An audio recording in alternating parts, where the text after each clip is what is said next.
Assalamualaikum warahmatullahi wabarakatuh. Selamat pagi dan salam sejahtera buat kita semua. Baik, berdasarkan hasil observasi Pak dan wawancara, ternyata masih ada kelas 8 yang kurang meminati mata pelajaran matematika. Makanya kenapa Bapak melakukan konseling kelompok agar bisa memecahkan masalah dari adik-adik. Sebelum kita melakukan kegiatan ini, Bapak minta dari kalian satu orang yang bersedia untuk memimpin doa. Silakan, siapa? Baik, silakan. Teman-teman, sebelum kita melakukan kegiatan, marilah kita berdoa menurut agama dan kepercayaan kita masing-masing. Berdoa dimulai.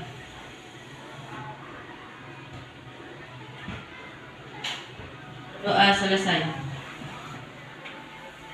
Terima kasih atas kesempatannya. Baik, sebelum kita lanjut, Bapak sangat-sangat berterima kasih kepada adik-adik yang siap dan ikut pelaksanaan konseling kelompok ini.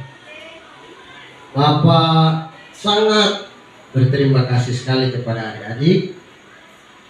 Jadi sebelum kita melakukan kegiatan ini, apakah adik-adik ada sehat-sehat? Sehat-sehat? Ya, alhamdulillah. Baik, berdasarkan konseling kelompok ini, Bapak ingin tanyakan kira-kira berapa waktu yang akan kita laksanakan waktu dalam kegiatan ini. Kesiapan adik-adik, apakah 45 menit? Oke, kalau siap, baik. Sebelum kita lanjut, Bapak akan jelaskan. Yang pertama, sebelum kita masuk ke materi, yang pertama yaitu mengenai konseling kelompok itu seperti apa, dan asas-asas yang ada di konseling kelompok itu seperti apa. Jadi setelah Bapak jelaskan, kalau memang ada yang tidak jelas silakan ditanyakan. Bapak siap menjawab. Ya. Baik, Bapak jelaskan dulu apa itu konseling kelompok. Konseling kelompok yaitu suatu proses antara pribadi yang dinamis yang terpusat pada pemikiran dan perilaku yang disadari. Itu konseling kelompok. Jadi di sini dalam konseling kelompok ini adalah suatu proses antara pribadi yang dinamis. Jadi pribadi yang dinamis. Jadi pribadi itu tidak sama. Jadi misalnya kalian itu punya pribadi yang permasalahannya berbeda. Permasalahan yang berbeda kita akan bahas. Kita akan bahas dalam kelompok ini. Seperti itu. Dan kalau masalah misalnya kalian masalah semua 5 orang, jadi kita akan bahas satu saja permasalahan yang akan kita bahas. Dan kelompok yang tidak dibahas, anggota kelompok yang tidak bahas permasalahannya, silakan masukan atau berikan saran. Apakah siswa itu akan mampu untuk merubah dari saran-saran kalian. Begitu juga sebentar Pak akan sampaikan lagi materi. Jadi dia akan permasalahan itu akan dia berfokus pada materi dan implementasikan ke dirinya. Seperti itu. Baik, yang kedua yaitu asas. Mengenai asas bimbingan kelompok. Yang pertama yaitu asas keterbukaan. Asas keterbukaan ini istilahnya di mana setiap permasalahan yang kalian hadapi itu kalian terbuka, utarakan. Tidak usah lagi disembunyikan, diutarakan itu masalah. Semua masalah diutarakan supaya kita bahas pemecahan masalah. Kalau tidak diutarakan, bagaimana kita bahas? Kan seperti itu. Terus yang kedua yaitu asas kesukarelaan. Sukarela. Jadi dalam satu kelompok ini, makanya kalian kelompok ini harus sukarela satu sama lain, saling mengerti, saling memberikan saran, pendapat, supaya si yang punya masalah ini bisa dia ambil saran kalian supaya dia implementasikan ke dirinya. Seperti itu. Terus yang terakhir ini yang paling penting, yaitu asas kerahasiaan. Asas kerahasiaan ini, kenapa Bapak bilang yang paling penting? Ini menyangkut data. Menyangkut data. Jadi kenapa Bapak bilang menyangkut data? Jadi usahakan permasalahan kalian ini hanya kalian yang tahu. Di luar tidak usah ada yang tahu. Itulah namanya rahasia, asas kerahasiaan. Cukup kalian 5 ini yang tahu permasalahan, siapa yang akan dibahas sementara. Tidak perlu ada di luar. Sudah? Sudah jelas? Jelas? Oke, kalau sudah jelas, baik, sebelum kita lakukan kegiatan ini, Bapak minta satu orang satu untuk memperkenalkan diri. Satu orang satu untuk memperkenalkan diri, nama sama kelasnya saja.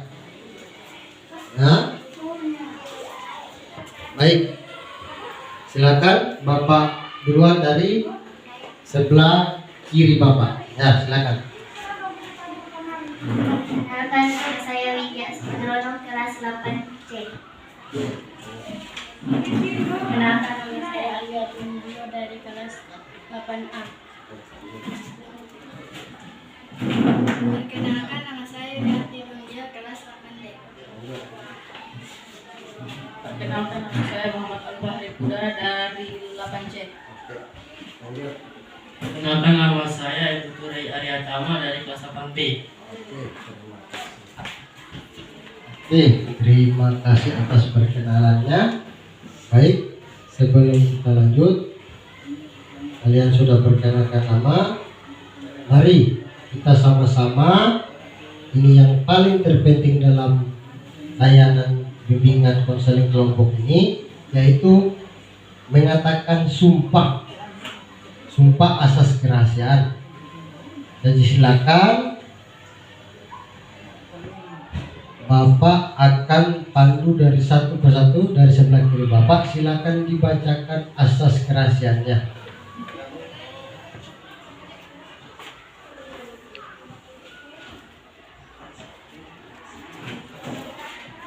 Saya Widya Sudrono dengan ini menyatakan bahwa saya siap menerima, memelihara, dan menyimpan segala data atau keterangan yang ada dalam kegiatan konseling ini dan mematuhi segala aturan yang telah disepakati dalam kegiatan ini.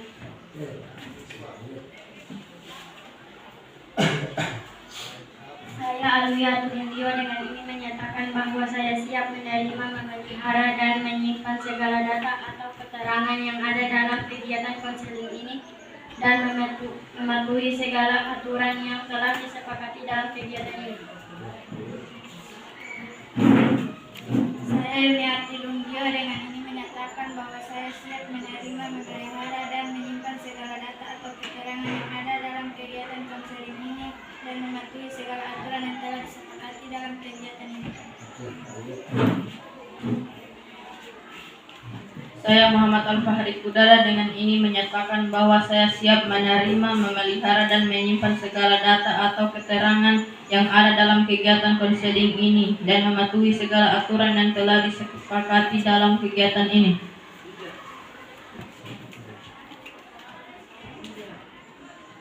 Saya Ibu Turai Aryatama dengan ini menyatakan bahwa saya siap menerima, memelihara dan menyimpan segala data atau keterangan yang ada dalam kegiatan konseling ini dan mematuhi segala aturan yang ada disepakati dalam kegiatan ini.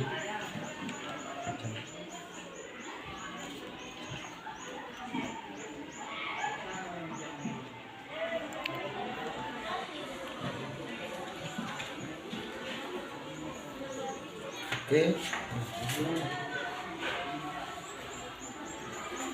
Oke. Baik, terima kasih adik-adik. Nah, kita sudah melakukan sumpah dan janji mengenai asas kerahasiaan.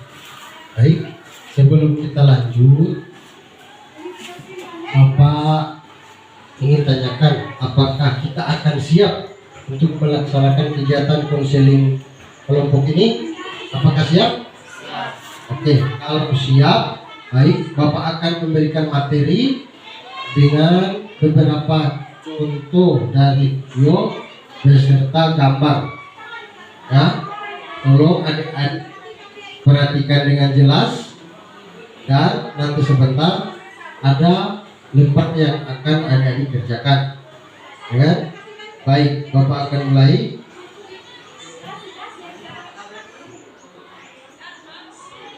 Nah, jadi sebelum kita mulai, baik, Bapak akan jelaskan pertama dari tujuan dari konseling kelompok ini. Baik, yang pertama yaitu tujuan umum. Jadi konseling kelompok ini tidak serta-merta harus langsung, tapi memiliki tujuan.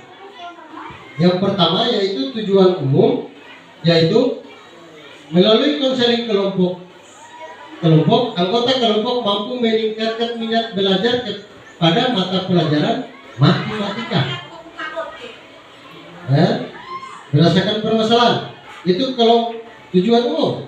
Sementara tujuan khusus yaitu anggota mampu menganalisis masalah yang dialami pada mata pelajaran matematika. Yang kedua, anggota kelompok mampu mengelola idenya, pendapatnya, gagasannya dalam mencari solusi masalah yang dihadapi. Jadi setelah lihat video saat Pak materi sampaikan, kalian sudah punya ide, sudah punya gagasan seperti itu. Yang ketiga yaitu anggota kelompok mampu memecahkan masalah pada mata pelajaran matematika. Nah, ini yang ketiga. Setelah kalian lihat, setelah kalian mempunyai ide, maka kalian bisa pecahkan semua. Jelas? Kata kuncinya di sini, yang pertama kalau tujuan umum itu meningkatkan, kalau tujuan khusus yaitu menganalisis, mengelola, memecahkan. Oke, itu tujuan dari konseling kelompok ini. Kita lanjut. Oke, nah, mengenai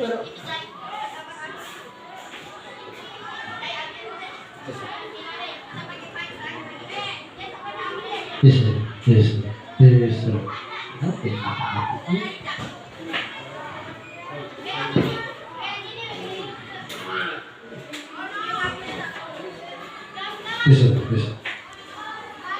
Lanjut, baik.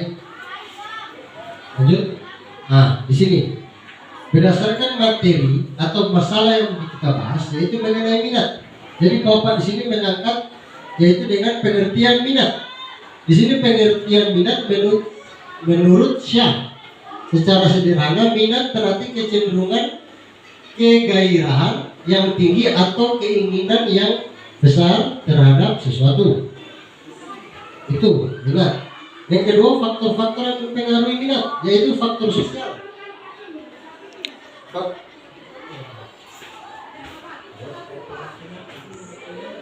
Yang pertama yaitu faktor sosial, yaitu keluarga, masyarakat, kondisi sekolah, lingkungan, kehidupan, dan teman sebaya. Yaitu faktor pribadi, daya tarik, perubahan sifat, pengaruh budaya, dan konsep diri. Faktor psikologi, motivasi, persepsi, pembelajaran, dan keyakinan. Faktor psikologi yaitu motivasi, persepsi, pembelajaran, dan keyakinan, dan sikap. Faktor inteligensi ya faktor bawaan, faktor kematangan, faktor pembentukan, faktor kebebasan, faktor minat, dan pembawaan yang khas. Faktor kebutuhan yaitu kebutuhan fisiologis, kebutuhan akan merasa aman, kebutuhan akan cinta kasih atau kebutuhan sosial, kebutuhan akan menghargai. Faktor kebutuhan yaitu kebutuhan fisiologis, kebutuhan akan merasa aman, kebutuhan akan cinta kasih atau kebutuhan sosial, kebutuhan akan penghargaan, dan kebutuhan aktualisasi diri. Dari pengertian dan faktor, apakah ada yang ditanyakan? Tidak ada? Tidak ada? Jelas? Oke, kita lanjut.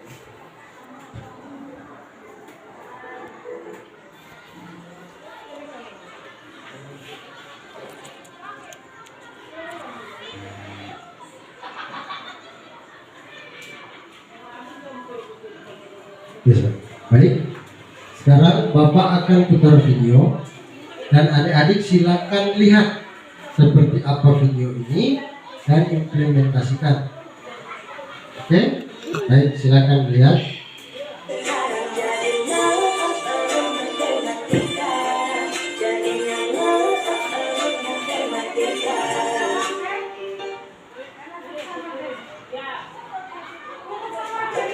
Sebagian besar dari kalian semua pasti pernah atau bahkan sering kali bertanya-tanya, ngapain sih kita harus belajar matematika? TK udah mulai ngafalin angka, SD udah belajar tambah, kurang, kali, bagi. Di SMP ketemulah kita sama si X, Y, dan Z yang selalu dicari-cari nilainya. Belum lagi di SMA kita kenalan sama yang namanya limit, diferensial, integral. Masuk kuliah, apapun jurusannya, ujung-ujungnya reunian lagi kita sama statistika. Sudahlah, terima saja kenyataan bahwa memang sesungguhnya hidup kita gak bakalan bisa jauh-jauh dari yang namanya matematika. Belajar matematika itu bukan buat dipakai beli cendol, terus bilang ke mamanya, "Mam, beli cendol ya sebanyak X, di mana X itu adalah hasil dari 3X tambah 5 sama dengan 2X tambah 7. Dijamin, mamanya bakalan langsung pergi dan gak mau pusing layanin kamu. Gak gitu juga, teman-teman. Belajar matematika itu gak kayak makan mie instan yang saat itu lapar, saat itu masak, dan saat itu juga kenyang dan merasakan betapa nikmatnya rasa mie instan itu. Dengan belajar matematika, otak kita secara tidak langsung sedang diasah untuk bisa berpikir kritis, sistematis, dan logis. Mengerjakan soal matematika itu ada langkah-langkahnya. Kita nggak bisa loncat-loncat ataupun ngacak. Harus runut dari A sampai Z kalau ingin ketemu jawabannya. Nah, kemampuan berpikir kritis, sistematis, dan logis inilah yang kita perlukan dalam menghadapi masalah yang timbul di kehidupan sehari-hari kita suatu hari nanti. Gak kepikiran kan? Belum. Kan sekarang masih diasah otaknya. Dari matematika pula kita belajar tentang kesabaran dan keyakinan bahwa sesulit apapun soal pasti akan ada jawabannya. Bahwa sesulit apapun cobaan hidup pasti akan ada jalan keluarnya. Yang penting kita tetap sabar dalam menjalani segala proses dan tentunya tetap berusaha untuk mencari jawaban tersebut. Kalau sabar tanpa usaha sih nggak akan ketemu juga sama jawabannya. Next, kita juga belajar dari matematika tentang indahnya kebahagiaan setelah perjuangan. Dalam ya.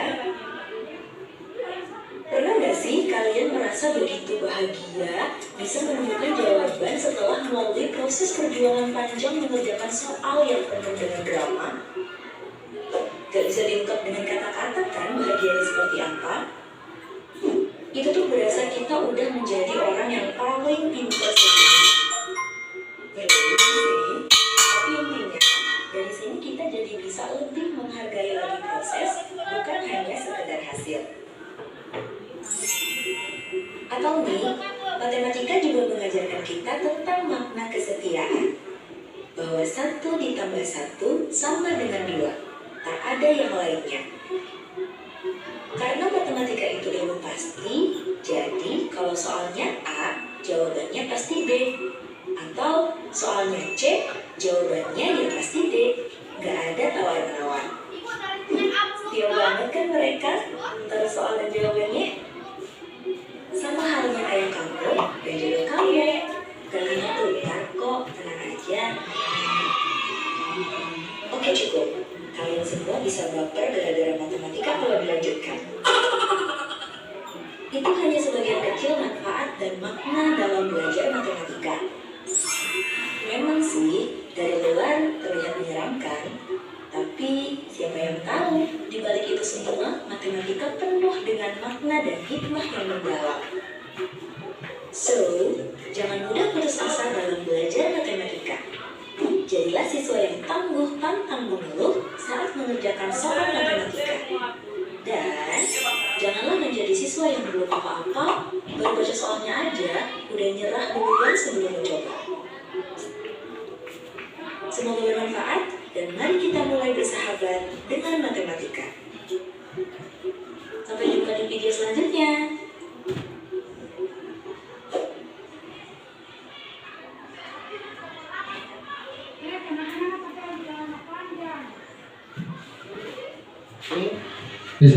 Ya baiklah, tadi itu video mengenai motivasi untuk matematika. Ternyata matematika itu kalau kita hayati, ternyata matematika itu tidak sulit sebenarnya, karena jawabannya itu pasti.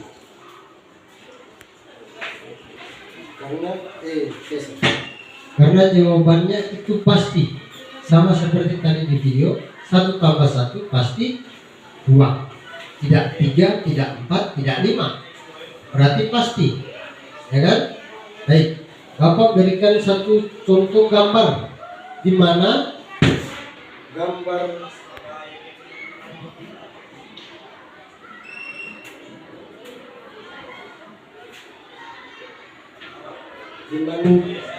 di mana gambar ini adalah 2 orang siswa yang mempunyai prestasi di bidang apa? Matematika. Ini prestasi di bidang matematika. Sebelum kita lanjut,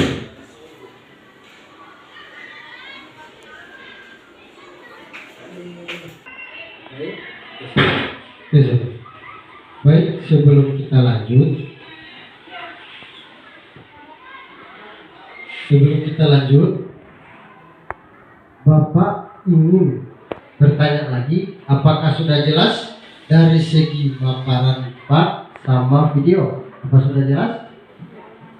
Kalau sudah jelas, baik, silakan utarakan permasalahan kalian masing-masing.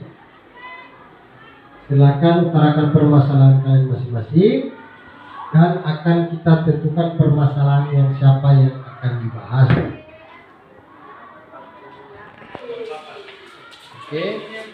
Oke, baik. Silakan utarakan masing-masing dari sini, dari kiri Bapak, silakan. Utarakan masalahmu, Mas. Masalah yang saya hadapi yaitu malas mengikuti mata pelajaran matematika karena sulit mengerjakan tugas-tugas yang diberikan.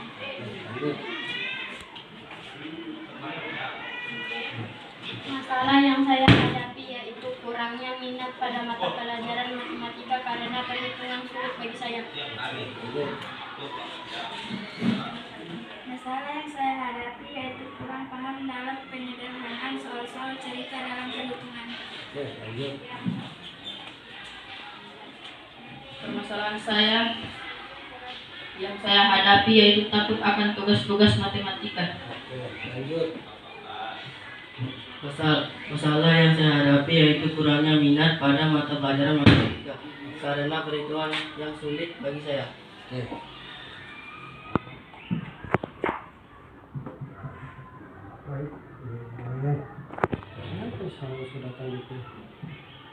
Baik, terima kasih atas penyampaian permasalahannya.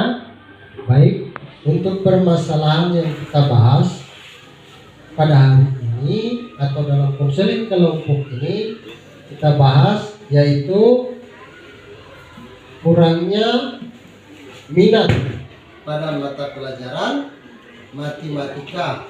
Apakah dari peserta lain apakah setuju? Apakah yang kita bahas adalah permasalahan kurangnya minat? Apakah setuju? Oke, kalau setuju, baik, silakan diutarakan ulang permasalahanmu berdasarkan minat. Silakan diutarakan ulang. Silakan diutarakan ulang permasalahanmu tadi. Masalahmu tadi. Masalah yang saya hadapi yaitu kurangnya minat pada mata pelajaran matematika karena perhitungan sulit bagi saya. Oke, terima kasih. Nah, berarti permasalahan yang dia hadapi yaitu kurang minat karena ia sulit untuk perhitungan. Jadi Bapak minta kepada anggota kelompok yang lain memberikan masukan atau memberikan arahan, memberikan masukan, memberikan arahan kepada siswa yang bermasalah. Semoga arahan dan saran yang kalian berikan dia bisa terapkan dalam dirinya, baik itu materi, video, dan saran dari kalian. Ya, silakan kalau ada yang memberikan sanggahan atau memberikan masukan dari permasalahannya, ya silakan. Kalau ada masukan, silakan. Saya, kamu harus belajar menyukai mata pelajaran matematika. Oke,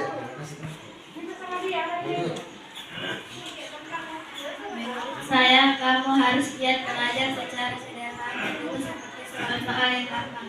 oke, lanjut. Menurut saya, kamu harus mencari informasi penting terkait matematika, baik itu tugas-tugas dan guru mapelnya. Menurut saya, kamu harus belajar perhitungan yang sederhana dulu, dan kamu harus timbulkan rasa suka kamu pada mata pelajaran matematika. Oke, terima kasih. Oke, terima kasih atas saran yang diberikan dari teman-teman. Jadi silakan apakah itu saran dari teman-teman. Jadi silakan kau implementasikan berdasarkan video dan gambar sesuai dengan pemecahan masalahmu. Jadi silakan kalau memang kau sudah bisa implementasikan, silakan ungkapkan pemecahan masalah. Kalau kau sudah dapat, silakan. Jadi berdasarkan hasil video dan gambar yang saya lihat, maka saya akan menerapkan pada diri saya, yakni 1. Belajar lebih lagi baik itu di rumah maupun di sekolah, dan memperhatikan materi yang disampaikan guru mapel. 2. Bergaul dengan teman yang menyukai mata pelajaran matematika. 3. Mengerjakan tugas-tugas yang diberikan tanpa harus takut salah. 4. Menganggap matematika sebagai mata pelajaran yang paling mudah dari semua mata pelajaran. 5. Saya harus mendorong diri saya sendiri, ternyata belajar matematika itu penting untuk masa depan saya. Oke, baik, itu kesimpulannya. Jadi itu kesimpulannya. Semoga kesimpulan yang Anda dapat itu bisa Anda implementasikan kepada diri Anda, supaya pemecahan dari masalah yang Anda hadapi bisa Anda pecahkan dengan sendirinya. Dan jangan lupa berterima kasih kepada teman-teman yang telah memberikan saran dan masukan. Baik,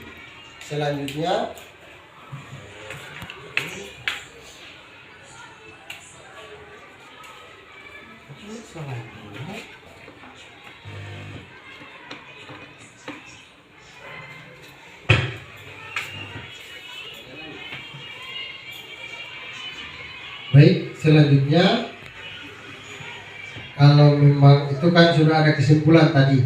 Jadi baik, selanjutnya kita asah otak dulu. Kita main-main sebentar. Ya, kita main-main dulu. Itu kalau dalam istilah apa ya, dibilang ice breaking. Kita main-main dulu ya.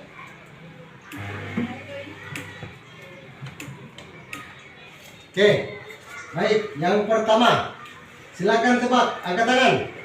Siapa yang bisa jawab? Cepat, silakan. Angkat tangan, siapa yang bisa jawab?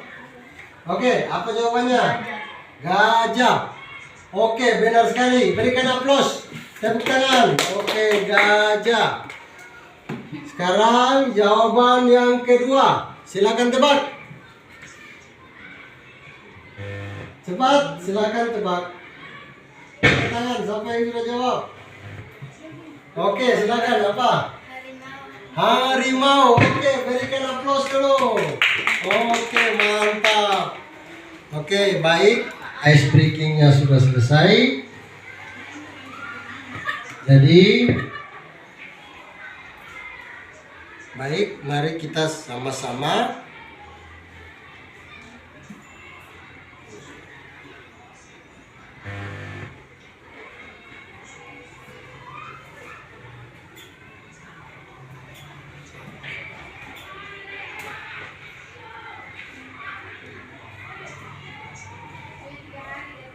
baik, dari sekian materi dan video dan permasalahan yang dihadapi, Bapak rasa sudah ada pemecahan masalah, yaitu dengan berdasarkan permasalahan yang bakat minat yang dari salah satu anggota kalian yang telah dibahas tadi, dan dia sudah mengutarakan pemecahan masalahnya berdasarkan video, gambar, dan saran dari teman-teman. Jadi Bapak rasa sebelum kita mengakhiri kegiatan ini, mungkin Bapak akan bertanya, minggu depan kita akan melakukan kegiatan lagi. Apakah anak-anak atau adik-adik siap? Oke, kalau adik-adik siap, Bapak rasa terima kasih. Sebelum kita akhiri, karena tadi kita awal dengan doa, makanya kita harus tutup dengan doa. Tapi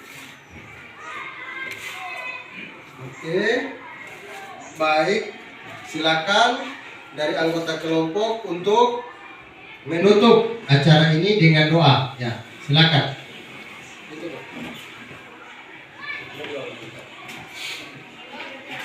Teman, sebelum kita menutup kegiatan ini, marilah kita berdoa menurut agama dan keyakinan masing-masing. Berdoa dimulai.